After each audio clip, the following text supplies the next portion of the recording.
നമസ്കാരം. കഴിഞ്ഞ 20-ാം തീയതി ബഹുമാനപ്പെട്ട കേരള ഹൈക്കോടതി പാലത്തായി കേസിലെ പ്രതി പത്മരാജന് ജാമ്യം അനുവദിച്ചതിന് ശേഷം 23-ാം തീയതി നമ്മുടെ അഡ്വക്കേറ്റ് എ ജയശങ്കർ ഒരു വീഡിയോ ചെയ്തിരുന്നു. പാലത്തായി പറയാൻ പറ്റുന്നത് ആഘോഷ കമ്മിറ്റിക്കാർ അടങ്ങണം എന്നുള്ളതായിരുന്നു അതിൻ്റെ അടിക്കുറിപ്പ്.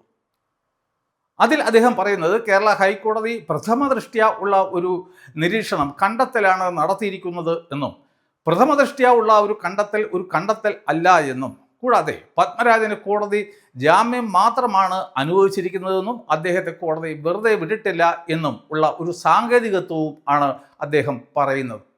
പത്മരാജന് ജാമ്യം മാത്രമാണ് നൽകിയിട്ടുള്ളത് എന്നും അദ്ദേഹത്തെ കോടതി അന്തിമമായി നിരപരാധിയായി കണ്ടെത്തിയിട്ടില്ല എന്നും ഇവിടെ ആർക്കാണ് അറിയാത്തത്? ആ വീഡിയോ കണ്ടു കഴിഞ്ഞാൽ ഒരു കാര്യം വ്യക്തമാണ്. അതായത് അഡ്വക്കേറ്റ് എ ജയശങ്കർ പത്മരാജനെ ശിക്ഷിച്ചുകൊണ്ടുള്ള ട്രയൽ കോടതി വിധി വായിച്ചിട്ടേ ഇല്ല. ഇവിടെ ഈ പത്മരാജന് ജാമ്യം കൊടുത്തുകൊണ്ടുള്ള ഹൈക്കോടതിയുടെ വിധി അദ്ദേഹം വായിച്ചിട്ടില്ല എന്ന് അദ്ദേഹം തന്നെ തൻ്റെ വീഡിയോയിൽ പറയുന്നും ഉണ്ട്.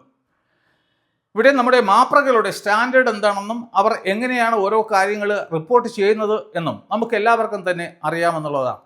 എന്നാൽ അഡ്വക്കേറ്റ് എ ജയശങ്കർ പറയുന്നത് അദ്ദേഹത്തിൻ്റെ അഭിപ്രായങ്ങൾ ഇവിടുത്തെ പത്രമാധ്യമങ്ങളിലെ റിപ്പോർട്ടിൻ്റെ അടിസ്ഥാനത്തിലാണ് എന്നാണ്.